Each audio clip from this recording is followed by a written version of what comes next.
Good morning dear student, welcome to the way of solution number 1 study channel West Bengal.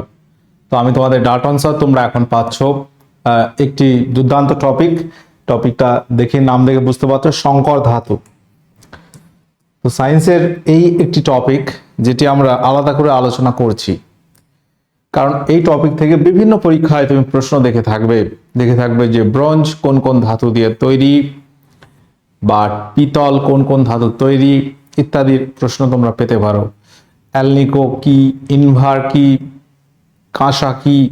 তো এই যে বাস্তবে আমরা যে বিষয়গুলি ব্যবহার করে থাকি সেইগুলো কিন্তু এই আমাদের আজকের আলোচ্য বিষয়। প্রত্যেকে যারা কানেক্ট আছো এই টপিকটা থেকে কিন্তু যে কোনো পরীক্ষায় তুমি প্রশ্ন দেখতে পেতে পারো। তো আমাদের যে ক্লাস রুটিন রয়েছে, ফেব্রুয়ারি মাসে আমার ক্লাস রুটিন সেম আছে, সকাল 7টা থেকে ক্লাস দ্য ওয়ে অফ সলিউশনে, এবং অন্যান্য ক্লাস রুটিন এখানে দেওয়া রইল, প্রত্যেকে দেখে নাও। এবং আমাদের সমস্ত ক্লাসের নোটিফিকেশন বা লিঙ্ক তোমরা পাবে verified Telegram group the way of সলিউশনে। এবং আমরা যে পেড কোর্সগুলো করাচ্ছি TWS একাডেমি অ্যাপে পাবে। এই অ্যাপ ওপেন করলে এরকম একটা সারফেস তুমি পাচ্ছ, এবং সেখানে পেড কোর্স অপশনে গেলে আমাদের বিভিন্ন নতুন ব্যাচগুলো তুমি দেখতে পাবে। এবং সেখানে combined foundation batch, west Bengal police, Kolkata police foundation নতুন ব্যাচ, এনটিপিসি গ্রুপ ডি এর জন্য নতুন ব্যাচ, পাশাপাশি SSC GD foundation, WBSSC group C, upper primary ANM GNM অনেক ব্যাচ কিন্তু অ্যাভেলেবেল আছে। যদি প্রয়োজন মনে করো অবশ্যই তোমরা জয়েন করতে পারো আমাদের এই ব্যাচে। তো আজকের আলোচ্য বিষয় হচ্ছে আমাদের বিভিন্ন সংকর ধাতু এবং তাদের ব্যবহার কি, সেই নিয়ে আমরা ডিটেলস আলোচনা করব। তো প্রথমে আমি একটা বিষয় যেটা ডিসকাস করব সেটা হচ্ছে সংকর ধাতুটা অ্যাকচুয়াল কি, সেটা আমাদের একটু জানতে হবে। দেখো, পদার্থ বা ম্যাটার যেটাকে আমরা বলি, সেটাকে কটা ভাগে ভাগ করা হয়? সেটাকে ভাগ করা হয় তিনটে ভাগে। একটা হচ্ছে মৌলিক পদার্থ, একটা হচ্ছে যৌগিক পদার্থ,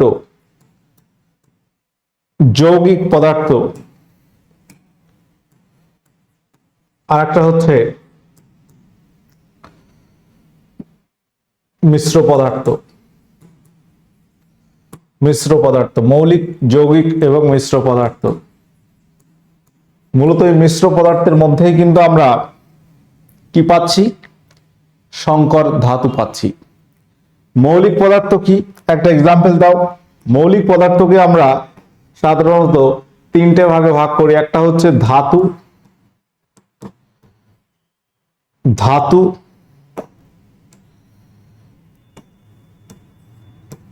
একটা হচ্ছে অধাতু, আর একটা হচ্ছে কি ধাতু কল্প।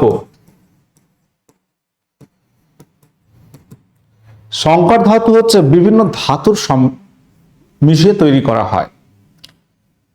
ধরো, ধাতু কি হবে? মৌলিক পদার্থ, ফান্ডামেন্টাল যে ম্যাটারগুলো আছে মৌলিক পদার্থের মধ্যে ধাতু আমরা বলতে পারি লোহা, নিকেল, দস্তা, সীসা, যেগুলো কিছু দিয়ে আঘাত করলে টং টং ঠং ঠং আওয়াজ হয়, এগুলোকে সাধারণত আমরা ধাতু বলি। ব্যতিক্রম আছে, যেমন পারদ, তরল ধাতু। অধাতু মূলত কি?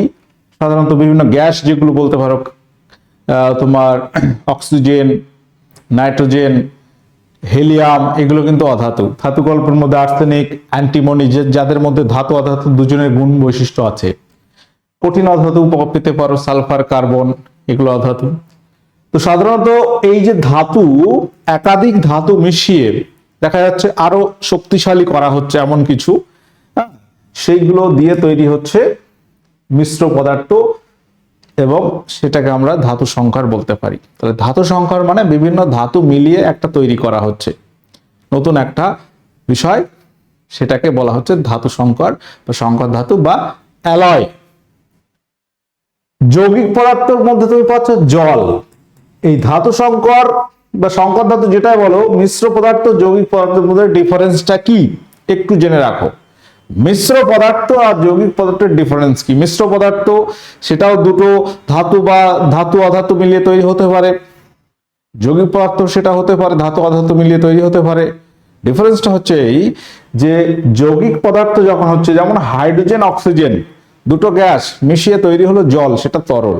অর্থাৎ দুটো বা তিনটি বা দুইয়ের বেশি একাধিক বস্তু মিলে একাধিক পদার্থ, সেটা ধাতু হতে পারে অর্থাৎ ধাতুকল্প, একসঙ্গে মিশে যখন নতুন একটা বিষয়, নতুন একটা পদার্থ তৈরি হচ্ছে, যে যার সঙ্গে হাইড্রোজেনের যে ধর্ম তার সঙ্গে অক্সিজেনের আলাদা, এবং হাইড্রোজেন অক্সিজেন মিলে তৈরি হচ্ছে জল, সম্পূর্ণ আলাদা ধর্ম প্রদর্শন করছে। হাইড্রোজেনের সঙ্গে ক্লোরিন মিশিয়ে হাইড্রোক্লোরিক অ্যাসিড তৈরি হচ্ছে। তো ওইগুলো হচ্ছে যৌগিক পদার্থ। আর মিশ্র পদার্থের মধ্যে তুমি বলতে পারো বায়ু হতে পারে, বিভিন্ন রকম গ্যাসের মিশ্রণে তৈরি হচ্ছে বায়ু, এবং সবাই নিজের ধর্মটা বজায় রেখেছে। অক্সিজেন অক্সিজেনের কাজ করছে, কার্বন ডাইঅক্সাইডের কাজ করছে, হাইড্রোজেনের কাজ করছে, সবাই আলাদা আলাদা ভাবে নিজের কাজটা করছে। মিশ্র পদার্থটা হচ্ছে এটা, অর্থাৎ এটা আলাদা বৈশিষ্ট্য দেখাচ্ছে না, বা সবার বৈশিষ্ট্য দেখালেও আলাদা, নিজের বৈশিষ্ট্যটাকে ধরে রাখছে। তো এরকম ধাতু, সংকর ধাতু আমরা দেখবো যে দুটো ধাতুর মিশ্রণে তৈরি হলো, সেটা হয়তো আরো মজবুত হলো, বাট দুটো ধাতুকে তুমি আবার আলাদা করতে পারবে বিভিন্ন পদ্ধতিতে। তো এই গেল তাহলে সংকর ধাতু মানে একাধিক ধাতু মিশ্রণ।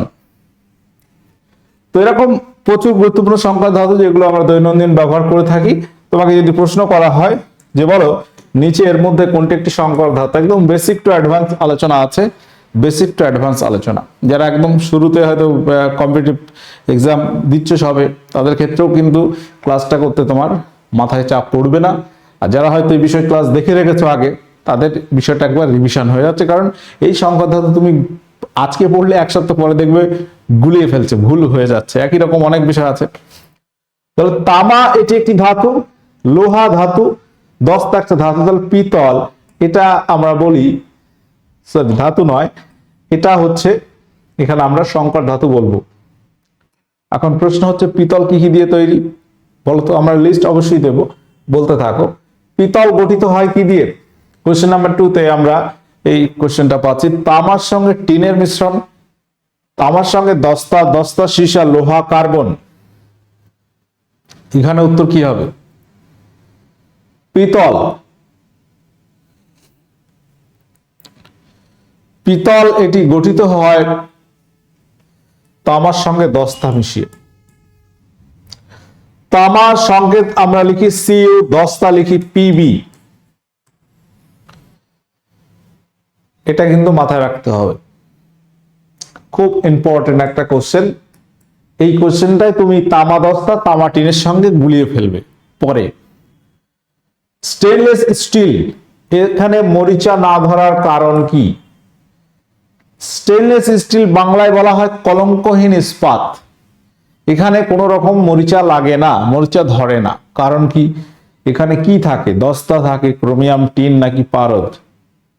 কোনটি থাকে? প্রত্যেক অ্যান্সার করবে, সঠিক উত্তর কি হবে?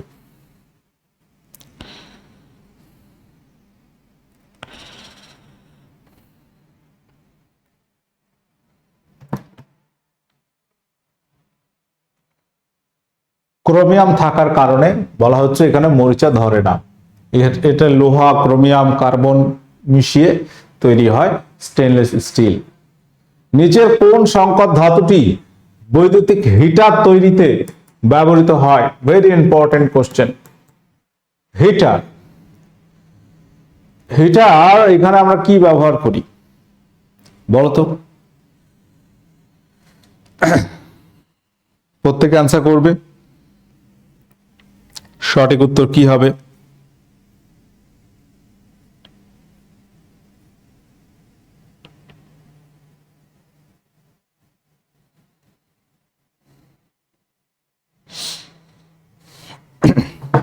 আমরা ব্যবহার করি নাইক্রোমের, টিন, সীসা।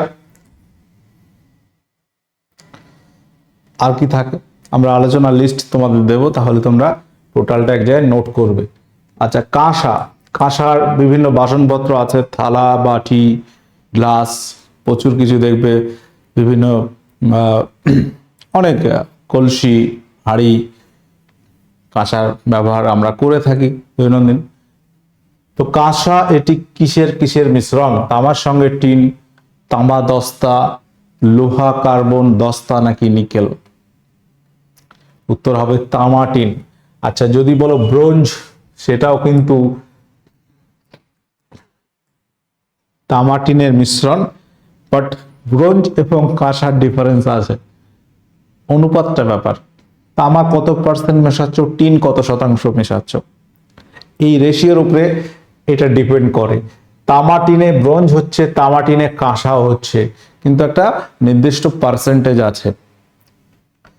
দাঁতের ফিলিং এ ব্যবহার করা সংকর ধাতু কি? ব্রোঞ্জ, অ্যামালগাম, পিতল, কনস্ট্যান্টাইন। দাঁতের ফিলিং অর্থাৎ অনেক সময় কি হয়, কৃত্রিম দাঁত তৈরি করতে কি দেওয়া হয়, সিলভার অ্যামালগাম, অ্যামালগামের সঙ্গে সিলভার মিশিয়ে দাঁত তৈরি করা হয়, নকল দাঁত আর কি। ডুরালুমিন একটি সংকর ধাতু, এটি প্রধানত ব্যবহৃত হয় কোথায়? ডুরালুমিন এটি কোন কাজে ব্যবহার করা হয়? রান্নার পাত্রে, বৈদ্যুতিক তারে, বিমান তৈরিতে নাকি ঘড়ি তৈরিতে? সঠিক উত্তর আমরা কোনটি করব? ডুরালুমিন এটি ব্যবহৃত হয় বিমান তৈরিতে। কোশ্চেন নাম্বার 8 এ আসবো, নিচের কোন ধাতুটি অ্যামালগাম তৈরিতে আবশ্যক? অ্যামালগাম একটি সংকর ধাতু আমরা বলছিলাম, এবং এই অ্যামালগাম তৈরিতে অবশ্যই ব্যবহৃত হয়, সেটার নাম কি? নিকেল, পারদ, তামা নাকি ম্যাগনেসিয়াম? সঠিক উত্তর কি হবে বলো? সঠিক উত্তর এখানে হবে পারদ ব্যবহার করা হয়। কোশ্চেন নাম্বার 9, ইস্পাত এটি হলো কিসের মিশ্রণ? তামার সঙ্গে দস্তা, লোহার সঙ্গে কার্বন, দস্তার সঙ্গে নিকেল নাকি তামার সঙ্গে সীসা? ইস্পাত এটি কিসের মিশ্রণ? ইস্পাত এটি মনে রাখবে, লোহা তো অবশ্যই থাকতে হবে, তাহলে এখানে আমরা অ্যান্সার পাচ্ছি লোহা এবং কার্বন। নিচের কোনটি হালকা ওজনের সংকর ধাতু, মানে ভরটা কম? Bronze, steel, magnalium, solder. তুলনামূলক হালকা হয়, সঠিক উত্তর হবে ম্যাগনেলিয়াম। তো প্রত্যেকে যারা কানেক্ট আছো, আমরা প্রথমে বলেছি আমাদের যে ব্যাচগুলো চলছে এগুলো TWS একাডেমি অ্যাপে চলছে, প্রয়োজন হলে অবশ্যই তোমরা নিতে পারো, এক ঝলকে দেখে রাখো। তো এখানে আমরা এবার লিস্ট তোমাদেরকে দিচ্ছি যে পিতল যেগুলো খুব ইম্পর্টেন্ট। দেখো সংকর ধাতু প্রচুর আছে, প্রচুর আছে, তুমি একটা বই খুললে দেখতে পাবে অনেক বলা আছে। তো আমরা অতটা আলোচনা করব না, যেগুলো পরীক্ষা আসে খুবই ইম্পর্টেন্ট, সে রাজ্যের হোক কেন্দ্রের হোক, সেইগুলো আলোচনা করছি। দেখো পিতল হচ্ছে তামার সঙ্গে দস্তার মিশ্রণ, তামা এবং দস্তা, কপার এবং জিঙ্ক। বাদ্যযন্ত্র, তালা, কারিগরি শিল্পে আরো অন্যান্য ক্ষেত্রে ব্যবহার করা হয় পিতল। ব্রোঞ্জ এটা তামা টিনের মিশ্রণ, তামা এবং টিনের মিশ্রণ। তামার সংকেত হচ্ছে Cu আর টিনের সংকেত হচ্ছে Sn। তামা টিনের মিশ্রণ, এগুলো বিভিন্ন ক্ষেত্রে মূর্তি, মেডেল, মুদ্রা, অলংকারে ব্রোঞ্জ ব্যবহার করা হয়। ব্রোঞ্জের মূর্তি, বিভিন্ন মেডেল দিতে, silver medal, bronze medal, first, second, third, golden medal, তো এরকম আমরা ব্যবহার করে থাকি। ইস্পাত যেটাকে আমরা স্টিল বলছি, স্টিল হচ্ছে লোহার সঙ্গে কার্বনের মিশ্রণ, যেটা বিভিন্ন নির্মাণ কাজ, যানবাহন, যন্ত্রপাতিতে এই ইস্পাত আমরা ব্যবহার করে থাকি। আর স্টেনলেস স্টিলটা হচ্ছে, এটাকে বলা হয় কলঙ্কহীন ইস্পাত। লোহা, ক্রোমিয়াম, নিকেল থাকবে, লোহা, ক্রোমিয়াম, নিকেল থাকে। লোহা, ক্রোমিয়াম, নিকেল এটা রান্নার সামগ্রী, বিভিন্ন মেডিকেল যন্ত্রে ব্যবহার করা হয়। শোল্ডার, শোল্ডার হচ্ছে তোমার সীসা, তার সঙ্গে টিন থাকবে, সীসার সঙ্গে টিন। দেখো এইগুলো মনে রাখাটা একটু কষ্ট, কারণ সব একসঙ্গে দেখছো একই রকম, মাথা কাজ করে না। এবার মনে রাখার নিয়ম কি স্যার? মনে রাখার নিয়ম হচ্ছে অল্টারনেট করে মনে রাখতে হবে। পিতল এবং ব্রোঞ্জ একটা মনে রাখলে হবে, তামার সঙ্গে দস্তা, পিতল, তাহলে ব্রোঞ্জ হবে তামার সঙ্গে টিন, তামাটা কমন, ঠিক আছে? মানে একটা মনে রাখতে হবে, মানে একটাকে তোমাকে মাথায় ঢুকিয়ে নিতে হবে, আর একটা অটোমেটিক মনে থাকবে। এইভাবে মানে সেন্সটা রাখতে হবে, এবং এইগুলো বারবার রিভিশন করতে হবে, তোমার বারবার রিভিশন করতে হবে। ডুরালুমিন যেটাকে আমরা বিমান নির্মাণে ব্যবহার হয় বলছিলাম, অ্যালুমিনিয়াম, তামা, ম্যাঙ্গানিজ, ম্যাগনেসিয়াম, এই সমস্ত ধাতুর মিশ্রণে তৈরি হচ্ছে ডুরালুমিন, বিমানের বডি তৈরি করে। নাইক্রোম, নাইক্রোমের তার, নাইক্রোম হচ্ছে নিকেল ক্রোমিয়াম। আচ্ছা, টিন সীসা, সেটা আমরা একটা বলছিলাম, সেটা অনেক সময় শোল্ডার ব্যবহার হয়। নাইক্রোমের তার আমরা হিটার, বিভিন্ন রকম ইলেকট্রিক আয়রন ইস্ত্রি, বৈদ্যুতিক ইস্ত্রি,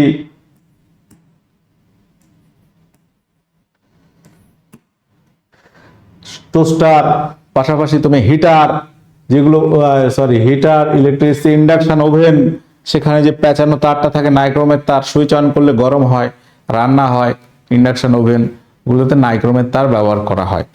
নাইক্রোমে নিকেল এবং ক্রোমিয়াম ব্যবহার করা হয়। টাংস্টেন, বৈদ্যুতিক বাল্বে থাকে, ওটা কিন্তু একটা ধাতু, বাল্বের ফিলামেন্টে থাকে, ওটা তাপ দিলে, এই তড়িৎ দিলে উজ্জ্বল হয়। আচ্ছা, ফিউজ তার, ফিউজ তার হচ্ছে টিন এবং সীসা, আমার ওইটা গিয়ে মাথায় খেলছিল। ফিউজ তার হচ্ছে টিন এবং সীসার মিশ্রণে একটা সংকর ধাতু। ফিউজ তারটা কি হয়, বৈদ্যুতিক যে বৈশিষ্ট্য ওখানে কাজে লাগানো হয় হচ্ছে রোধ বেশি আর গলনাঙ্ক কম, উচ্চ রোধাঙ্ক নিম্ন গলনাঙ্ক, এটা হচ্ছে ফিউজ তার। আচ্ছা, অ্যামালগাম যেটা আমরা বলছিলাম, সেখানে পারদ থাকবে, অন্য ধাতু যেমন রূপা, টিন, রূপা অ্যামালগাম, রূপার সঙ্গে পারদ, পাশাপাশি টিন অ্যামালগাম, টিনের সঙ্গে পারদের মিশ্রণ। তো এটা কিন্তু বিভিন্ন ক্ষেত্রে দাঁতের ফিলিং, থার্মোমিটারে এই অ্যামালগাম ব্যবহার করা হয়। ম্যাগনেলিয়াম, অ্যালুমিনিয়াম, ম্যাগনেসিয়ামের মিশ্রণ। অ্যালুমিনিয়ামের সঙ্গে Al, ম্যাগনেসিয়াম হচ্ছে Mg। হালকা যন্ত্রাংশ, গাড়ি, এগুলো তুলনামূলক হালকা হয়, খেলনা, গাড়ি যেগুলো হয় না, সেগুলোর ক্ষেত্রে অনেক সময় ম্যাগনেলিয়াম ব্যবহার করা হয়, হালকা হয়। মোনেল মেটাল, মোনেল মেটাল, নিকেলের সঙ্গে তামার মিশ্রণ, বিভিন্ন কেমিক্যাল প্লান্টে এটা ব্যবহার করা হয়। জার্মান সিলভার, নামটা এমন কিন্তু সিলভার এখানে থাকে না, রূপা থাকে না, জার্মান সিলভার, তামা নিকেল দস্তা, ঠিক আছে, দেখতে সিলভার মতো লাগতে পারে, তামা নিকেল দস্তার মিশ্রণে তৈরি হয় জার্মান সিলভার। বিভিন্ন বাসনপত্র, ফুলদানি, শৌখিন দ্রব্য প্রস্তুতিতে ব্যবহার করা হয়। কাঁসা, যেটাকে আমরা বলি বেল মেটাল, কাঁসা, তামা টিনের মিশ্রণ, বাসনপত্র, মূর্তি, মুদ্রা, যন্ত্রাংশ, এখানে আমরা কাঁসা ব্যবহার করে থাকি। কাঁসা এবং ব্রোঞ্জ, দেখতে পাচ্ছ এখানে অনুপাতটা আমার লেখা নেই, কিন্তু তুমি সার্চ করলে পেয়ে যাচ্ছ। কাঁসা এবং ব্রোঞ্জের ক্ষেত্রে দুটোই কিন্তু তামা এবং টিন, দেখবে কাঁসারও দাম ভালো। কাঁসার একটা বাসনপত্র তুমি কিনতে যাও, ভালো রেট আছে বর্তমান বাজারে। তো এটা খেয়াল করতে হবে। তাহলে এখানে কিন্তু খুব বেশি আমি কিন্তু নোট দিইনি, বিষয়টা খুব ধীরে ধীরে আমি বলছি, কারণ এগুলো মাথায় একটু জোরে বললে না একটা স্লিপ করবে, তোমার ব্রেনে স্লিপ করবে, মাথা থেকে উড়ে যাবে।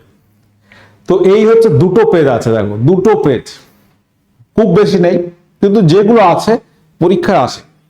বেশিরভাগ ক্ষেত্রে পিতল, ব্রোঞ্জ, কাঁসা, তুমি দেখবে পিতল, ব্রোঞ্জ, কাঁসা, পাশাপাশি জার্মান সিলভার, নাইক্রোম, এইগুলোই আসে, এইগুলো বেশি আসে পরীক্ষায়।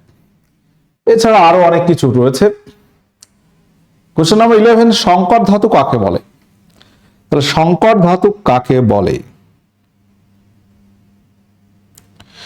সংকর ধাতু, এটাকে ধাতু বলছি মানে আমাদের মনে রাখতে হবে এখানে দুই বা ততোধিক ধাতুর মিশ্রণ হয়। বেশিরভাগ ক্ষেত্রে ধাতুর মিশ্রণ হয় দুটি বা তার বেশি। কার্বন ধাতু তুমি বলতে পারো স্যার, তাহলে কার্বনের মিশ্রণ, সাধারণত ধাতুর মিশ্রণ, দুটো একটা ব্যতিক্রম সব কিছুই থাকে। ক্লিয়ার? নিচের কোনটি সংকর ধাতু নয়? এখানে তুমি কোনটি সংকর ধাতু বলবে না। দেখো বিষয়বস্তু তোমার ক্লাসের মধ্যে অনেকটা ক্লিয়ার হয়ে যাবে। যারা ক্লাস আগে করেছো এই টপিকে আমার, তাদের রিভিশন হবে, যারা নতুন আছো তারা একটু নোট করবে, ঠিক আছে? বিষয়গুলো থেকে কিন্তু ছোট্ট টপিক কিন্তু প্রশ্ন আসে এবং খুব গুলিয়ে যায়। সংকর ধাতু নয়, দেখো স্টেনলেস স্টিল সংকর ধাতু, ব্রোঞ্জ সংকর ধাতু, দস্তা এটা তো ধাতু, পিবি, পিতল এটা সংকর ধাতু, এটা হচ্ছে একটা ধাতু। দস্তা, এটাকে আমরা সংকর ধাতু বলতে পারি না, এটা নরমালি ধাতু।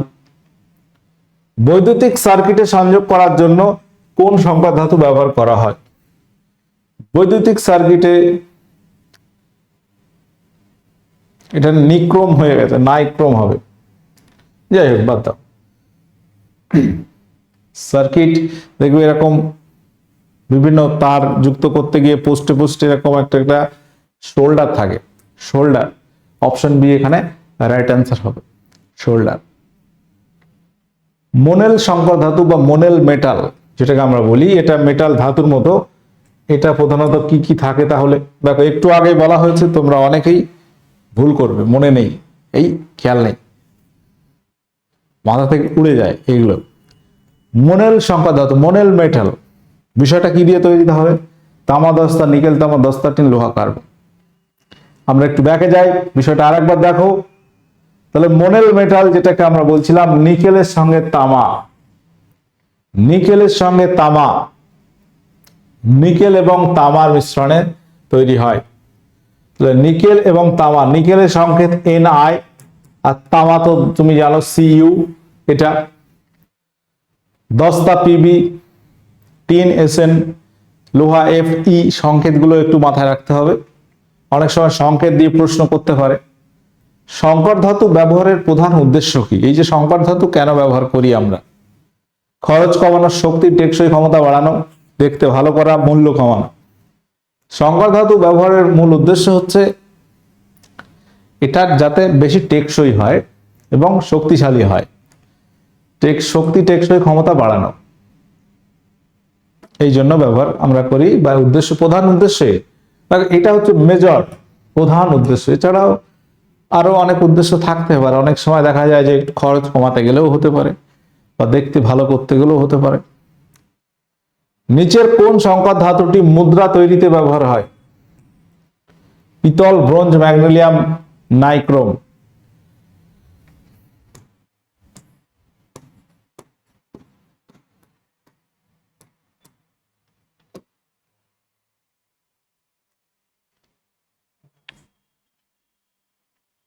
সাধারণত এটা আমরা ব্রোঞ্জ ব্যবহার করি।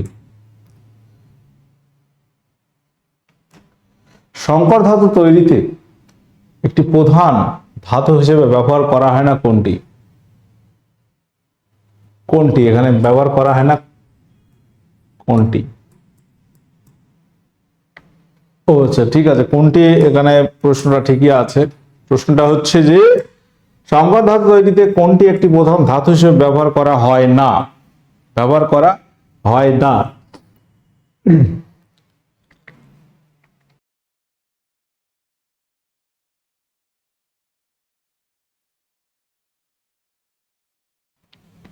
প্রত্যেকে যারা কানেক্ট আছো দেখো, সালফার এটা ব্যবহার করা হয় না, এটা ধাতু নয়, অধাতু।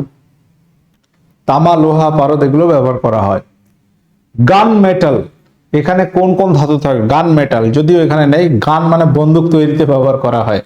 গান মেটাল, এখানে কোন কোন ধাতু ব্যবহার করা হয় বলো? কপার, টিন, অ্যালুমিনিয়াম, তামা, টিন, তামা দস্তা, টিন, তামা, নিকেল। গান মেটাল এখানে ব্যবহার করা হয় তামা, দস্তা এবং টিন।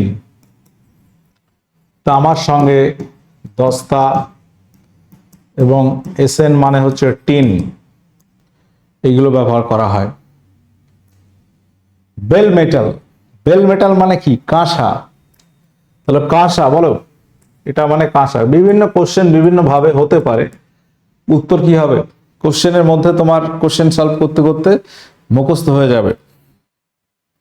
বেল মেটাল এখানে কোন কোন ধাতু থাকে? কাঁসা, তামাটিন, তামাটিন। তো আমাদের যে ব্যাচগুলো চলছে তোমরা একটু খেয়াল করবে, এই ব্যাচগুলো কিন্তু অ্যাভেলেবেল রয়েছে TWS একাডেমি অ্যাপে। যদি মনে হয় ব্যাচ নেব, অবশ্যই TWS একাডেমি অ্যাপ ডাউনলোড করে সেখানে তুমি পেড কোর্স অপশনে গেলে এগুলো পাবে। জার্মান সিলভারে কোন কোন ধাতু থাকে? জার্মান সিলভারে কোন কোন ধাতু থাকে? এটা কিন্তু পরীক্ষায় আসে, কোশ্চেনটা ইম্পর্টেন্ট আছে। জার্মান সিলভারে কোন কোন ধাতু থাকে বলো? সঠিক উত্তর কি হবে? Copper, zinc, nickel. সিলভার থাকে না। দেখো সিলভারে সিলভার নেই, এটা আগে কেটে দেবে। আর তিনটে উপাদান আছে এখানে, তাহলে এটাও হবে না। কপার, জিঙ্ক এবং নিকেল। কপার, জিঙ্ক এবং নিকেল, অর্থাৎ তামা,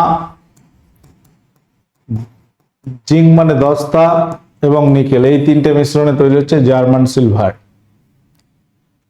পরবর্তী কোশ্চেন হচ্ছে ব্রোঞ্জ। এই ব্রোঞ্জ সংকর ধাতুটি কি দিয়ে তৈরি? দেখো প্রশ্ন, একই প্রশ্ন বারবার, একই তোমার এখানে একই বারবার বলতে একই আমরা নোট দিয়েছি, সেখান থেকেই প্রশ্ন। ব্রোঞ্জ, পিতল, কাঁসা, এগুলো তোমাকে মনে রাখতে হবে। ব্রোঞ্জ এবং কাঁসা দুটো কি বলেছি? একই রকম, তামা টিন। ঠিক আছে। ব্রাশ, ব্রাশ মানে কি বলো? ব্রাশ মানে কি? ব্রাশ মানে হচ্ছে পিতল। ব্রাশ মানে হচ্ছে পিতল। তাহলে অনেক সময় কোশ্চেন ঘুরিয়ে দিলে বা বাংলা ইংলিশ করে দিলে অনেক সময় আমরা বুঝতে পারি না, এটা খেয়াল রাখতে হবে। তাহলে এটা তোমাদের আজকে হোমওয়ার্ক থাকলো। দেখো ছোট একটা টপিক, খুব বেশি আমি লম্বা এখানে আলোচনা করিনি এই কারণে, কারণ অনেক একই রকম বিষয়, মাথা কাজ করবে না। যেগুলো বলা হয়েছে এগুলো মনে রাখতে পারলে তাই অনেক। ঠিক আছে, আজকের সেশন আমরা এখানে এন্ড করলাম। প্রত্যেকে যারা কানেক্ট আছো অবশ্যই ফ্রি ক্লাসগুলো পেতে তোমরা আমাদের ইউটিউবে কানেক্ট থাকো, এবং TWS একাডেমি অ্যাপে আমরা পেড কোর্স বিভিন্ন পরীক্ষা ভিত্তিক পেড কোর্স করানো হচ্ছে, প্রয়োজন হলে অবশ্যই জয়েন করতে পারো। ঠিক আছে, সকলে ভালো থাকো, সুস্থ থাকো, দেখা হচ্ছে পরবর্তী ক্লাসে। ওকে, টাটা, বাই।